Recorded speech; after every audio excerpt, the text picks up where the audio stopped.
যুদ্ধের পেছনে অর্থ ব্যয় না করে তা জলবায়ু অভিঘাত মোকাবেলায় ব্যয় করতে বিশ্ব নেতাদের প্রতি আহ্বান জানিয়েছেন প্রধানমন্ত্রী শেখ হাসিনা। ভবিষ্যৎ প্রজন্মের জন্য নিরাপদ ও বাসযোগ্য পৃথিবী গড়তে জলবায়ু অভিযোজন সক্ষমতা বৃদ্ধি সহ 5 দফা সুপারিশ তুলে ধরেন তিনি।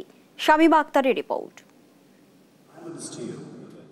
জাতিসংঘের জলবায়ু অভিযোজন সম্মেলন 2024-এর উদ্বোধনী উপলক্ষে রাজধানীর বঙ্গবন্ধু আন্তর্জাতিক সম্মেলন কেন্দ্রের এই আয়োজন। পরিবেশ, বন ও জলবায়ু পরিবর্তন বিষয়ক মন্ত্রণালয়ের উদ্যোগে আয়োজিত এই সম্মেলনের উদ্বোধন করেন প্রধানমন্ত্রী শেখ হাসিনা।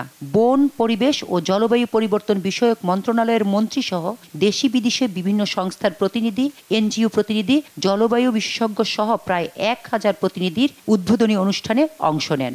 4 দিনের এই সম্মেলনের লক্ষ্য বিশ্বের কাছে জাতিসংঘের জলবায়ু অভিযোজনে বাংলাদেশের সফলতা তুলে ধরা।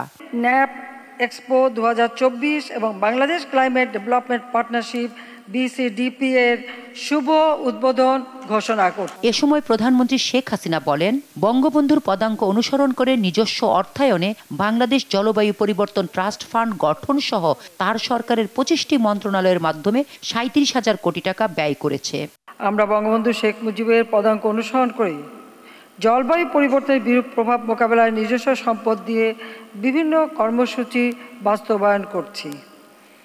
অভিযোজন কার্যক্রমে বাস্তবায়নের জন্য 2009 সালে আমরা নিজস্ব অর্থায়নে বাংলাদেশ জলবায়ু পরিবর্তন ট্রাস্ট ফান্ড প্রতিষ্ঠা করেছি। বৈশ্বিক কার্বন নিঃসরণে বাংলাদেশের অবদান খুবই সামান্য হলেও ক্ষতিগ্রস্ত ও ঝুঁকিপূর্ণ দেশগুলোর মধ্যে বাংলাদেশ অন্যতম। উল্লেখ করে প্রধানমন্ত্রী বলেন, জলবায়ু পরিবর্তনের এই বিরূপ প্রভাব বাংলাদেশের সম্ভাব্য উন্নয়ন ও অর্থনৈতিক সমৃদ্ধির জন্য হুমকি।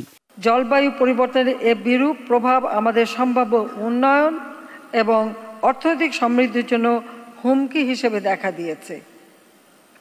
অব্যাহত বৈশ্বিক উষ্ণায়নের ফলে সমুদ্রতলের উচ্চতা বৃদ্ধি পাচ্ছে, লবণাক্ততা বৃদ্ধি পাচ্ছে।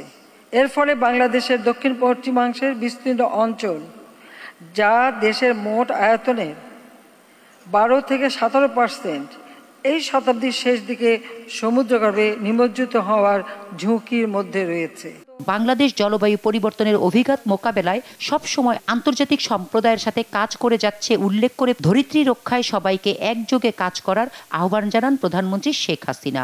বাংলাদেশ সহ জলবায়ু পরিবর্তনের বিরূপ প্রভাবে হুমকিতে থাকা অন্যান্য দেশগুলো যাতে অব্যাহতভাবে আর্থিক, বৈজ্ঞানিক ও প্রযুক্তিগত সহায়তা পায়, সেজন্য আমি আন্তর্জাতিক সম্প্রদায় ও ধনী দেশগুলোর প্রতি আহ্বান জানাই। যুদ্ধে অস্ত্র এবং অর্থ ব্যয় না করে সে টাকাগুলি এই জলবায়ু পরিবর্তনে যদি ব্যয় করা হতো তো বিশ্বটা রক্ষা পেত।